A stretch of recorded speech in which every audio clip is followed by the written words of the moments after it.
spring really comes alive when you look at getting some of the early spring vegetables like asparagus and sugar snap peas. Now, sugar snap peas are a little bit different than the traditional English pea in that the pod and the inside is edible, as opposed to with the English pea. There's a very tough membrane that lines it. It's very thin, but it makes that pod inedible. This sugar snap pea doesn't have that, so you can eat the whole thing. Some varieties are stringless. This particular one is a stringless one. If it's not, then you need to pull the pod and pull it up on both sides, and that will remove another membrane here and also along this side, which is not edible, and you want to get those away. Even if they are stringless, however, you notice that there's a little piece here that you probably want to get rid of.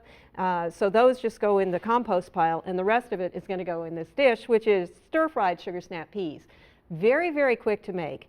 What we're going to do is put well, first of all, I toasted some sesame seeds, and you can either do that in the oven or you can do that in the pan that you've got going here. Just put them in a dry skillet, and because they have so much oil, they will come up to and get a nice golden brown fairly quickly. Or you can put them in the oven until they turn a nice golden brown. So there's a teaspoon of canola oil, and then I have about 2 to 3 cups, depending on how many you've got coming off your garden, of sugar snap peas. We're going to put these in here. I'm going to turn the heat up just a little bit. I didn't want the pan getting too hot.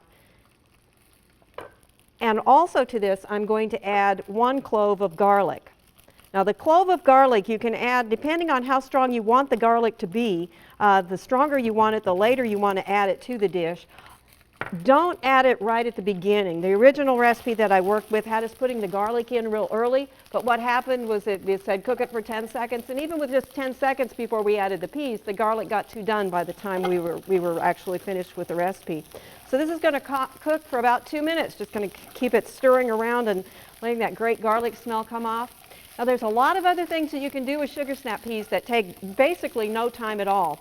One of the things you can do is just eat them raw. However, I will give a caveat to that in that I would recommend that you blanch them before you eat them anymore. And that means bring a big pot of water to a boil, put the peas in it for 20 to 30 seconds, that's all it takes. Then chill them down in ice water real quick, and that will stop the cooking, leaves lots of crunch, but it brings out that really bright green color.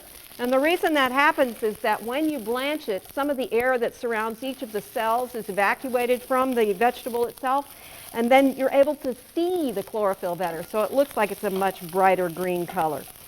Basically, all we're doing here is heating them through, and once that's done, we're going to go on to the next step, which is put them on a plate or a platter.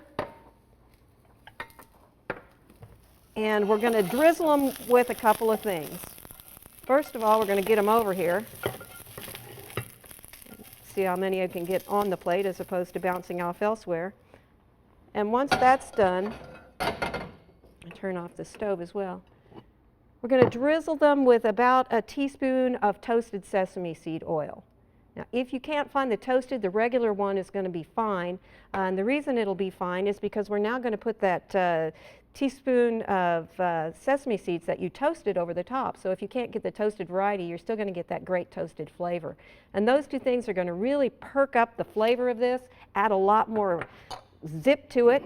Again, very, very easy to do. The whole dish, the thing that takes the longest is getting the peas ready. The rest of it's very, very fast to take care of. This one's stir-fried sugar snap peas. For Oklahoma Gardening, this is Barbara Brown.